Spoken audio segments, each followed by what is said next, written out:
Une enquête réalisée sur la situation de l'emploi en Côte d'Ivoire en 2012 par l'ES Agence d'études de la promotion de l'emploi AGPE révélait que 42,9% des jeunes titulaires d'un master étaient au chômage. Ce chiffre traduit le paradoxe de la coexistence d'emplois non pourvus d'un côté et de diplômés chômeurs de l'autre. La question de l'insertion professionnelle des jeunes est une préoccupation du ministère de l'Éducation nationale, de l'enseignement technique et de la formation professionnelle. Il organise depuis 6 ans une journée carrière. Ces journées sont une plateforme d'échange entre les entreprises, les structures de formation et les jeunes des établissements d'enseignement technique et général. Nous sommes au Palais de Congrès de Paris où se tient le salon de la rencontre du numérique pour l'éducation et la formation professionnelle et du sport. Alors bienvenue dans ma nouvelle école.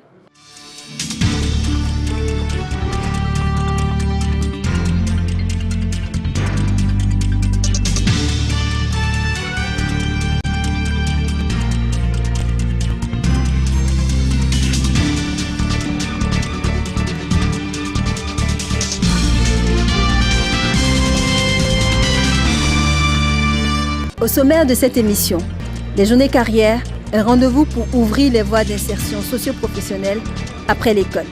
Elle est connue dans tout le quartier. Elle dispense gratuitement des cours de rattrapage aux enfants du voisinage. Portrait d'une dame qui crée du lien social. Bonjour à tous et bienvenue dans ce nouveau numéro de votre émission Ma Nouvelle École, l'émission des hommes et des femmes qui bâtissent l'école ivoirienne. Lancée en 2013 par la ministre Kandia Camara, les journées carrières sont aujourd'hui une tribune d'échange et de partage d'expériences entre les élèves, les établissements et structures de formation, les entreprises et différents corps de métier. Le lancement de la 6e édition s'est déroulé à Daloa, dans la capitale du Haut-Sassandra. Pendant 3 jours, nous sommes allés à la rencontre de ces milliers d'élèves et de ces centaines d'exposants qui sont venus et qui avaient le même objectif. Trouver pour chacun la voie professionnelle la mieux indiquée en fonction de la formation et des aptitudes des apprenants. Lancer la 6e édition des journées carrières ici à Daloa. Je vous remercie. Nous y voilà, au milieu de milliers d'élèves et d'étudiants venus des établissements d'enseignement généraux et techniques. Ils veulent s'informer sur leur orientation scolaire et professionnelle. Objectif: découvrir les opportunités d'insertion offertes par les professionnels des différents corps de métier. Le décor est planté. Les élèves ont des motivations particulières. Bon, aujourd'hui, c'est la journée carrière. Nous sommes venus pour nous informer sur les différentes carrières que nous devons faire après les études. Ces motivations évoquées par les participants, il faut se rendre sur les différents stands pour les comprendre. Chez nous, on forme les électriciens, les électroniciens. On peut vous former en comptabilité. Celui ou celle qui veut se former en comptabilité, peut venir chez nous. Cette année, plus de 80 exposants sont venus courtiser nos élèves et étudiants en leur présentant ce qu'ils réservent de meilleur pour le futur des visiteurs. Un premier arrêt au stand de l'INJS nous permet d'en savoir plus sur les métiers du sport et l'engouement des visiteurs. C'est ceux que vous connaissez, mais il y a des gens qui ont fait la même formation, mais qui ne sont pas dans les lycées, qui sont dans les ministères et qui travaillent dans le cadre du sport et de la jeunesse. Je voudrais savoir quels sont les critères pour entrer à l'INJS. Donc avec ton bac, tu fais la liste des dossiers qui sont les dossiers habituels, extrait de naissance, casier judiciaire, tout ça, tu fais les dossiers pour le concours et puis tu viens pour être candidat au concours. Ce que nous constatons, il y a un réel engouement pour les élèves parce que l'INJS, on le sait, c'est une école de sport, mais il y a également d'autres facettes que les gens découvrent avec joie et émerveillement, notamment l'éducation permanente et ses différents parcours de spécialité en andragogie, en gérontologie et en entrepreneuriat et conduite de projet et enfin en loisirs. Après le stand du sport, notre attention est attirée par un curieux rassemblement devant une modeste bâtisse. C'est le stand des maçons issus d'une école de formation professionnelle de Daloa. Ils y exposent leur savoir-faire avec une maison construite sur place. On est venu parler de notre spécialité qui est la maçonnerie. Donc pour les encourager aussi de venir à l'enseignement professionnel, car à l'enseignement professionnel, nous apprenons un métier. Et le métier actuellement, en Côte d'Ivoire, le métier nourrit son homme. Un homme de métier ne chôme pas. Un peu plus loin, Un exposant sur les métiers de l'urbanisme, des travaux publics et du bâtiment fait son cours magistral avec plan à l'appui devant un auditoire captif. Quand on parle de techniciens, ce ne sont pas les maçons, ce ne sont pas tous ces personnes qui interviennent au niveau de la main-d'œuvre. Ce sont des personnes qui sont cachées derrière eux. Ce sont des personnes qui effectuent les différents travaux en vue de pouvoir réaliser un bâtiment. Donc, le SBTP a besoin des personnes ayant obtenu un bac C, un bac D, un bac E, un bac F4. Donc, c'est-à-dire qu'il faut avoir un bac scientifique. Forme dans le domaine du génie civil et du génie minier. Je suis déjà en série C. Vraiment, l'idée me plaît. Construction à même. Je vais pratiquer. Je crois que c'est le meilleur pour moi. Un détour sur les stands des métiers de l'armée nous fait aussi comprendre que nos élèves manifestent de l'intérêt pour l'engagement qu'implique une carrière militaire. Par rapport à la formation de la gendarmerie nationale, j'aimerais que cette formation puisse être dans les autres années. Ça pourra m'aider, car les informations qui m'ont été données aujourd'hui, je ne les avais pas auparavant. Nous faisons une présentation succincte de la gendarmerie, de l'institution qu'est la gendarmerie nationale et des écoles de gendarmerie. Le constat que nous faisons depuis l'ouverture de ces journées carrières, c'est qu'il y a un fort engouement des élèves. Nous pensons que les jeunes qui viennent sont vraiment intéressés au métier de la gendarmerie. Pour le lancement de cette 6e édition, des exposants de métiers aussi divers que le BTP, la santé, le sport, l'art et la culture sont présents. Présentes aussi les grandes écoles et universités du pays qui viennent rechercher de nouveaux étudiants pour l'année à venir. Élèves et exposants sont unanimes à trouver un intérêt dans cette formule. Je suis là depuis ce matin. Je pense que la journée carrière, c'est une bonne initiative parce que nous, élèves, nous pouvons voir dans quelle école nous pouvons partir, dans quelle filière nous devons faire, quelle série aussi que nous devions faire. Après le bac, je voudrais travailler en économie. Je voudrais être économiste parce que j'aime gérer l'argent, j'aime faire les comptabilités aussi. Les journées carrières sont aussi l'occasion de partage d'informations et d'expériences sur les filières pour mieux réussir son insertion professionnelle. Panel, débats, séances d'information animées par des professionnels et des psychologues sont très suivis par les participants. Je suis là ce matin réellement pour participer à cette journée carrière, pour être orienté sur les différentes filières. Parce qu'en tant qu'élève aujourd'hui, nous n'avons pas plus d'informations sur les différentes filières après nos examens. Donc j'aimerais que vous nous aidiez réellement à nous orienter, à nous diriger dans nos différentes filières. Ce que j'ai retenu de cette conférence, c'est que l'emploi jeune a de l'emploi pour tout et chacun de nous. C'est qu'après la formation, nous pouvons aller postuler sur le site du ministre de l'Emploi jeune. Ensuite, voir les différentes étapes pour pouvoir obtenir une formation qualifiante et professionnelle. Ce que je voulais entendre, j'ai entendu. Donc vraiment, j'ai été satisfait de cette rencontre. Ici, un conseiller en information orientation entretient un groupe sur le choix des filières. Ceux que vous appelez les cracks dans les classes, ils aiment lire, ils aiment faire beaucoup d'exercices, ils aiment l'école. L'école n'est pas un fardeau pour eux. Mais il y a certains parmi vous, ils ont peur de venir à l'école. Mais s'ils restent à la maison, les parents vont leur poser des questions. Donc ils sont obligés de venir à l'école. Je ne voudrais pas que vous soyez comme ça. Des aînés, modèles de réussite, viennent partager leur expérience, leur parcours pour servir d'exemple aux plus jeunes.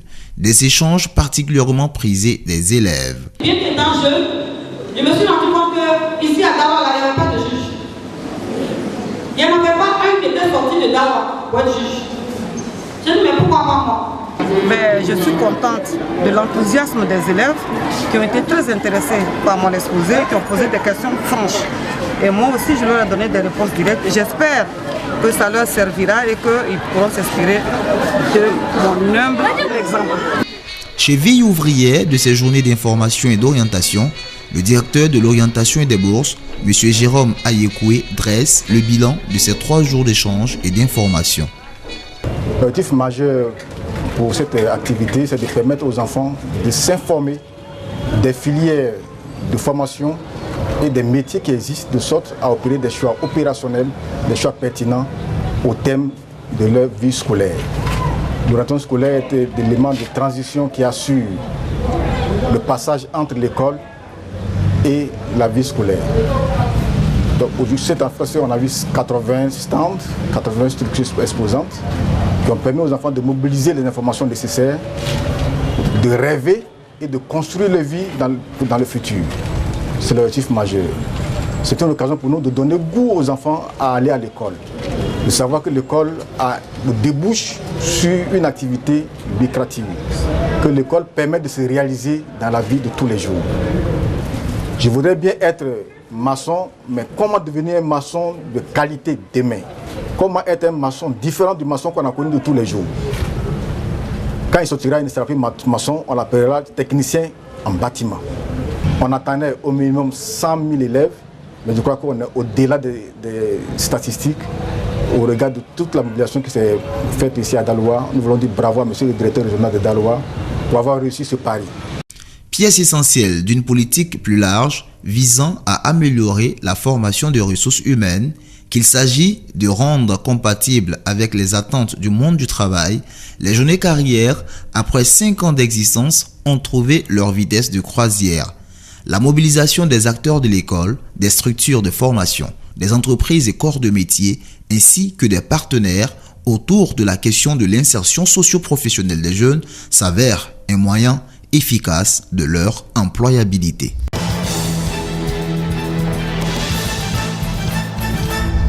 Les rendez-vous du gouvernement, espace d'échange à succès initié par le CICG, entendez, le Centre d'information et de communication gouvernementale, s'est enrichi d'un nouveau numéro le jeudi 21 février 2019 à la salle de conférence de la primature au Plateau. Madame Kandia Kamara, ministre de l'Éducation nationale, de l'enseignement technique et de la formation professionnelle, en est-elle l'invitée. Avec le mouvement de grève qui secoue l'école depuis quelques semaines, la ministre a fait un exposé avant de se prêter aux questions des journalistes. Cela fait 3 semaines que des syndicats ou des plateformes syndicales ont lancé des mots d'ordre de grève. Et c'est la raison pour laquelle nous avons eu plusieurs séances de travail avec nos partenaires, les syndicats, les plateformes syndicales aussi. Et je voudrais rappeler qu'en 2017, de longues discussions ont eu lieu entre le gouvernement et les syndicats du secteur public. À la fin de cette discussion, un accord a été conclu entre le gouvernement et le monde syndical. Et il faut rappeler que les discussions étaient dirigées par le Premier ministre. Pour cet accord, le gouvernement s'est engagé à payer la somme de plus de 249 milliards pendant 5 années et les syndicats se sont engagés à observer une trêve, c'est-à-dire à ne pas faire de grève pendant la même période. Mais il y a un article de cet accord, l'article 5, qui dit bien que malgré la signature de cet accord, les syndicats ont la possibilité de faire des revendications, soit d'anciennes revendications qui n'avaient pas été prises en compte, ou alors exprimer de nouvelles préoccupations. Mais que tout cela devait se faire dans un cadre de dialogue. Et il a été même recommandé que soit créé au sein de chaque ministère un comité de dialogue. Il faut dire qu'en ce qui nous concerne au niveau du ministère de l'Éducation nationale, nous avons le CCN, qu'on appelle le Conseil consultatif. Et dans ce CCN, toutes les parties prenantes sont représentées. Mais malheureusement, contre toute attente, nous avons reçu des préavis de grève, exprimant des préoccupations de la part des syndicats. Aussitôt, nous avons entamé les discussions avec les syndicats, contrairement à ce qui a été dit. Et j'ai même ici un chronogramme de discussion. Donc le CCN, il y a eu plusieurs réunions avec le CCN, avec les membres du cabinet. Moi-même, j'ai eu des rencontres avec les syndicats. Et nous avons demandé à nos collègues enseignants de respecter la trêve sociale, de respecter leur engagement, de respecter cet accord qui existe entre eux et le gouvernement. Étant entendu que le gouvernement, lui, justement, a commencé à honorer ses engagements en payant des sommes aux syndicats, et ça, cela peut se vérifier, non seulement auprès d'eux, mais si vous prenez leur bulletin, vous verrez bien que le gouvernement a commencé à honorer ses engagements. C'est une grande dame et une personne d'exception au quartier Sukoji de Yopougon. Elle a créé ce qu'on appelle du lien social en organisant gratuitement des cours de soutien pour les enfants. Ni officielle ni partenaire du système scolaire, Madame Mbra Lydie a pris sa place dans le système, au grand bonheur des élèves et des parents.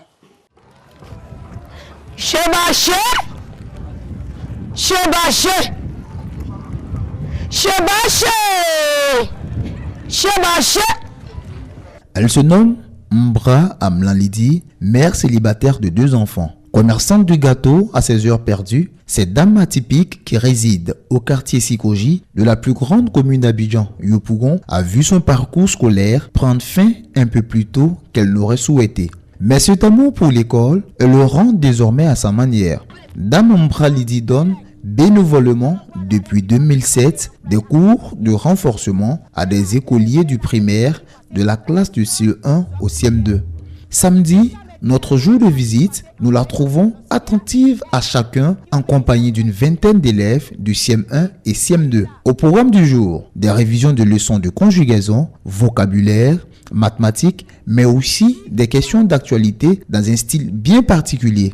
Nous allons voir le participe passé employé avec l'auxiliaire être et le participe passé employé sans auxiliaire.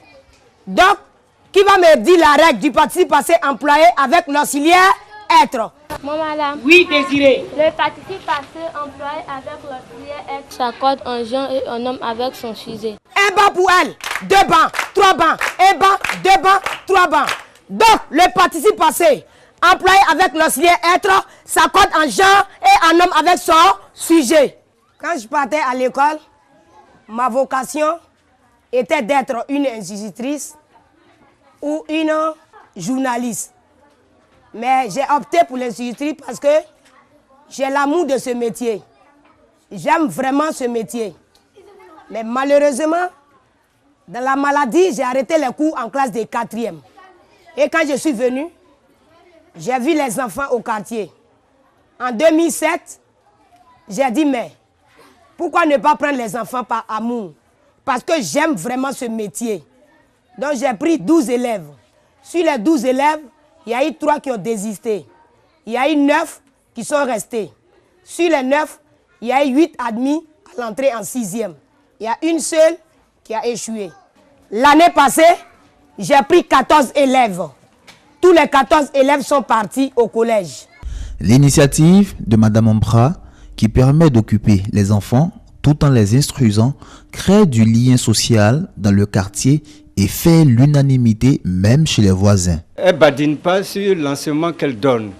Elle se met à la place des élèves et des maîtres. C'est-à-dire elle sonde quelles leçons on peut donner demain, quelle épreuve on peut donner demain à tel ou tel examen. Elle détecte et puis elle fait son programme. Et elle donne aux enfants, si tu suis, tu passeras en fin d'année. Si tu suis, tu passeras. Il ne faut pas jouer avec elle, non. On n'a pas de problème avec elle. Bon, je l'encourage vraiment à continuer les langues. Je l'encourage vraiment à continuer, que Dieu lui donne toujours la force de toujours continuer à enseigner les enfants. Sincèrement, il faut reconnaître que la vieille mère, vraiment, elle s'occupe bien des enfants. Parce qu'il y a des enfants, on voit aujourd'hui, qui passent souvent, ils sont en tenue, ils sont au collège. Et ils témoignent souvent que c'est la vieille mère qui les a pris au CM2, au CM1. Et en tout cas, ça va. On prie toujours pour elle, pour qu'elle soit là, elle soit toujours en bonne santé, pour qu'elle puisse s'occuper de nos enfants futurs. Anassé, étudiant en médecine, se souvient toujours de Dame Mbra quand il était au primaire. Je suis arrivé ici quand j'étais en classe de CM2. À cette époque-là, j'ai obtenu une moyenne de 4 de moyenne. J'ai obtenu une moyenne de 4 à la première composition. À son travail, elle a pu rehausser mon niveau. Et à la prochaine composition, j'ai obtenu 12 de moyenne. J'ai toujours travaillé avec elle et m'encadrer jusqu'à ce que j'obtienne mon CEP avec 135 points. Je suis en faculté de médecine, en première année de médecine. Ces opérations ne sont pas posées. Donc vous allez les poser et vous allez les effectuer. Donc j'appelle Théo au tableau pour la première opération.